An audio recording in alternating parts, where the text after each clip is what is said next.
Welcome back to the parillaworks channel. This is going to be a quick one about this extruded aluminum square I put together to help with my dowel joinery. Here are all of the parts needed. On the left is a 12-inch piece of 15 series aluminum. Towards the bottom is an 18-inch piece of series 10 aluminum. More specifically, it's 1030, meaning it's 1 inch by 3 inch.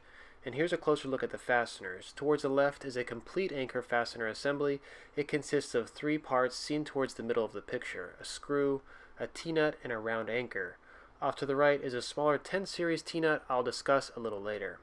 The simplicity of this square comes from combining 2 different sizes of extrusion. With a 1 inch wide 10 series piece centered on a 1.5 inch wide 15 series piece, we're left with 2 1/4 inch ledges that can butt against the workpiece. All of the parts seen came to a grand total of $22. Shipping was $13, so for $35 I had myself a solid 12-inch by 18-inch square, and it wouldn't be much more expensive to make it 24 inches or larger. It also would have been a few bucks cheaper if I didn't opt for the black aluminum. The 10 series piece requires machining by the manufacturer so that it can house the anchor fasteners. This is an option available by most of the online vendors.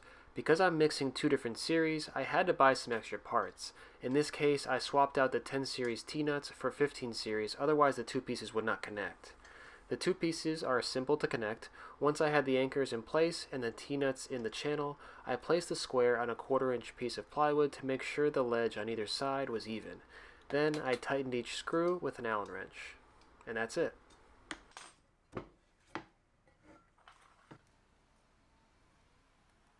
I started drawing some lines using both sides of the square to test out how accurate it was, and it was about as good as I could have hoped for. I had a hard time getting good photos of the lines here, but you can see that they're pretty evenly spaced the whole length. If it was out of square, it would be simple enough to shim one side of the aluminum with some blue tape. Test out your lines again and adjust as needed. Because the extrusions have radiused edges, you may not always get a perfect pencil or knife line. To fix this, it would be simple enough to attach a zero clearance fence with some extra T-nuts, similar to adding an MDF fence to an aluminum miter gauge. Okay, so how does this help with joinery? The Dalmax and even the Domino and other joinery systems do great when they have a physical reference, typically the end and edge of a board. When working in the middle of a board, some sort of fence or stop needs to be put in place. This is my solution to that problem. Traditional squares of this size are very expensive and not as useful for this task. In this case, the aluminum is tall enough for me to clamp the jig to it. I can drill my holes, reclamp, drill again.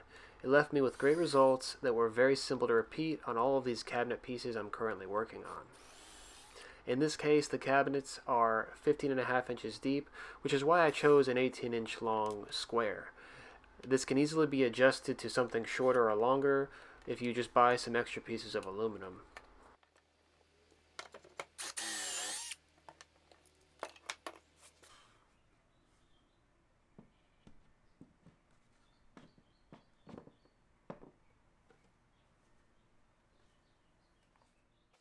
On this next example, the holes needed to be in the exact middle of the board.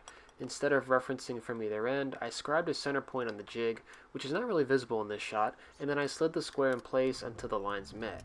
Again, this worked great, and you may notice that the 3rd and 5th holes aren't being drilled all the way. I'm only partially drilling them to keep up with my hole pattern. For this cabinet, I'll be adding a few pocket screws as clamps in place of those dowels.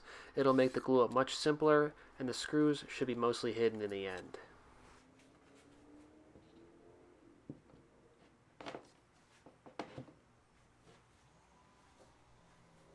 Alright, that's about it. Here you can see me fumbling this first dry fit together to see how things worked out.